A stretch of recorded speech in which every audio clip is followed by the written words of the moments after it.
Le Asian Benta iba Chris Tujun Batawa ka Wall 10K Bengaluru Marathon kawan salong kasan trik me ajar ar lasai kasni tenga ko on pan ka jing Krishan fi ban kan mau la mi ban don na kamet ka pokoj bakhya ban ila ban yang mare bah kate kasni ya kan ka jing mare iba Chris Tujun Batawa nya mare ka elite kategori ka ba mut ban ya mare an kat lang bat ki nong mare ki bat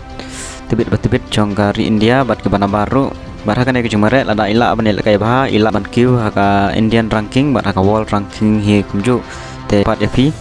ban kan mau lem nam ta jong i ban ila ban el kai bah ban poi su poi san sepo snong ru ban ra kanam nam ta ka jala ka jong i brokoi manta iba kras tujun ni ladon sepo Bangalore te ko pen i ni video iba kendiat iba ila keren ka por ba imi na pogoti ban bela poi sepo Bangalore Lei Fibra tentang lapoi hane ha Guwahati Airport pada bangun bandar sa Bangalore te nga tepat api barak berpunya alam ka jingduai ke kesan ke jengpi kenang bangun poisuk serta ka jaka ka bangun bandar bat nang ru ban bilek ka ha ka bakawan bang laksan blai angke ha port Bangalore te ngan sa pek masih peni adalah pois Bangalore tentang ngan ban sim no ya ka boarding pass dengar dan ka tiket ke jangan. Okay, see you soon. This is the last and final call. This is the last and final call for passengers traveling to Udaipur on Indigo flight 682-355. Requesting on Indigo Udaipur passengers to report at gate number 21 without any further delay. Thank you.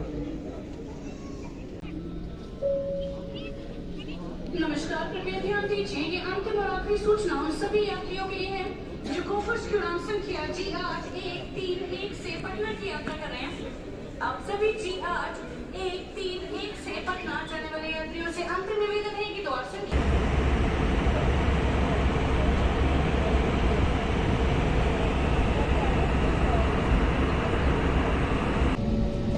कृपया ध्यान दीजिए, कुर्सी की पेटी बांधने का संकेत रहने तक आप अपने स्थान पर बैठे रहिए, क्योंकि हम अब तक अपने निर्धारित स्थान पर नहीं पहुंचे हैं। धन्यवाद। खुबले जने के फिब्रो मता ngala lan hane ha Bengaluru International Airport ngala po hene te nga kubli sesin ben fibra ba kila edan lang mat ngala ne play dua lang na banta nga bagaman post sini ke jaka bang mod bandai te